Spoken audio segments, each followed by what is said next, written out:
اليوم المنتخب المغربي غادي يلعب اهم مباراه في كاس العالم. حنا عارفين اليوم مع 9 ديال الليل بلي المنتخب المغربي غادي يواجه المنتخب الفرنسي في ربع النهائي. خاصنا نعرفوا واحد المعلومه مهمه جدا، فرحنا عمرنا ما ربحنا فرنسا، ربحناها مره واحده وكان ماتش ودي.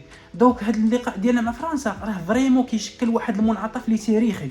نقدر نقول بلي هذه اهم مباراه في التاريخ ديال المنتخب المغربي من نهار وجود هذا المنتخب المغربي. هذه المباراه ديال اليوم مباراه تاريخيه فعلا، لاننا الا ربحنا فرنسا غنهضروا على واحد الحاجه مهمه من وراء فرنسا. وكل شيء دابا جميع المحللين الرياضيين كيقول لك باللي الا ربحنا فرنسا حنا عندنا واحد الحظوظ كبيره باش نديو كاس العالم. ولكن قبل ما نهضروا على الجانب الفني والجانب التكتيكي واللاعبين، خاصنا نهضروا على واحد الحاجه مهمه اللي هي مساله التحكيم. دوك التحكيم حنا دائما مع الاسف الشديد في جميع لي مونديال اللي فاتوا دائما كتكون عندنا نقطه سوداء، ودائما كيكون البصمه ديال التحكيم كتكون حاضره بقوه فاش كنبغيو نخرجوا من شي مونديال. كتذكروا مزيان 2018 وقعنا مع اسبانيا مجزره تحكيميه بسبب الفار، وايضا 2022 حنا شفنا لعبنا احسن من فرنسا ب1000 درجه في الماتش والحكم حيد لينا بيلانتي. لذلك هذا الفيديو ان شاء الله ديال اليوم غنهضروا على واحد النقطه مهمه هي مساله التحكيم، وشكون هما الحكام اللي غيحكموا لينا. وباش نقول لكم واحد الحاجه مهمه، الصراحه كاين البوادر ديال ان المنتخب المغربي غادي يربح غير من الحكم. راه فرنسا ما نعسوش البارح بسبب الحكم اللي عينوه، واول مره في تاريخ كاس العالم غتوقع هذه القضيه، غيكون الطاقم كامل من واحد الدوله معينه. دونك في هذا الفيديو غنهضروا على التحكيم، واهم حاجه غندير واحد التحليل اللي هو دقيق وكيفاش ممكن غادي نربحوا فرنسا ان شاء الله. الاخوان هذا النهار راه نهار استثنائي في المغرب. حنا ماشي دائما كنشاركوا في كاس العالم وماشي دائما كتكون عندنا هذه الفرحه، وحقيقه كنشوف واحد الملاحظه استثنائيه. عمرني ما شفت الشعب كامل متلاحم وكل شيء فرحان كما كتفرحنا الكره. دونك فريمون هذا الحدث راه ماشي فقط حدث رياضي، فهو واحد الحدث اللي فريمون كيشكل متنفس لجميع اطياف المجتمع. وحقيقه غنخرج نفتح واحد القوس وغنسدو، انا ما كنشوفش كره القدم بواحد الشكل منعزل عن المجتمع، بالعكس انا كنشوف الا نجحنا في كره القدم فراه ممكن هذا الشيء كيقول لك النجاح كيعادي. دونك ممكن ان هذيك لا استراتيجي نقدروا نطبقوا على قطاعات اخرين، وهذا الشيء علاش كتلقى دابا كل شيء ان شاء الله اليوم غادي يتفرج في المنتخب المغربي مع 9 ديال الليل. دونك علاش الحكم عنده اهميه، والجامعه ديال الكره عندنا هذا العام داروا خدمتهم ديال بصح باش هذه المساله ديال التحكيم ما نعاودوش نتصيدوا فيها كما تصيدنا في 2018.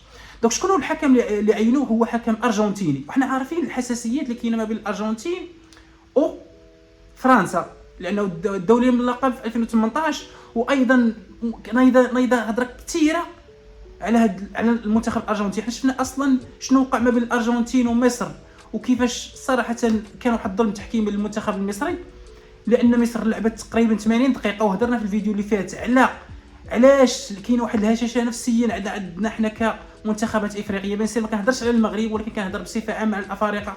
الفرقه كتكون رابحه حتى الدقيقه 80 ايوا في الاخر كتخسر. شنو المشكل؟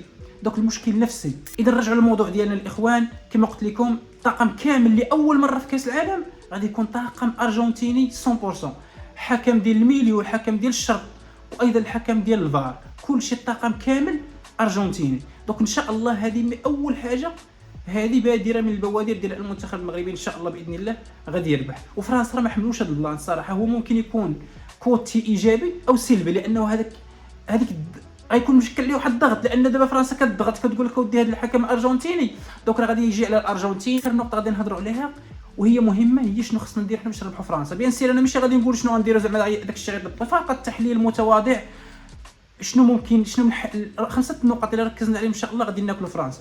اول حاجه التركيز، خاص يكون عندنا التركيز لا كونسونطراسيون 100% طيله المباراه، وخصوصا اول 20 دقيقه، لان فرنسا لا ماركت اول 20 دقيقه غدومينينا وهي كتشد الكره. هي راه ما كتعرفش الخطه ديالها، هو راه غير كيحط الخطه في الاول ما كتعرفوا باش كيلعبوا الصراحه، لانه دابا كما قلنا عنده جميع النقط ديال الفرقه، عنده لي زانديفيديال واعر وعنده الكوليكتيف حتى هو واعر. راه افضل اللعابه ديال العالم راه كاينين في فرنسا، مبابي، ديمبيلي، دوي، اوليسي، راه افضل الفرق في العالم كاينين افضل اللعابه ديالهم في فرنسا. باش نكون واضحين الاخوان، هذا الماتش راه فريمون ماتش قاصح، ولكن ان شاء الله كما قلت لكم انا كنثق في المدرب عندنا عنده تاكتيك واعر، دونك يقدر هو ما كيعتمدش بزاف على اللعابه اكثر ما كيعتمد على التكتيك. وهذه هي النقطه المضيئه في في هذا الماتش اللي كتعطي واحد النقطه تقوى للمغرب، لان المدرب عندنا كما قلنا كيعتمد على التكتيك، وخلاص زعما اوفيسيال متاكد انه ما غاديش يكون السيباري، غالبا غادي يلعب برحيمي، وان شاء الله باذن الله مربوحه، ونتلاقاو من بعد الماتش.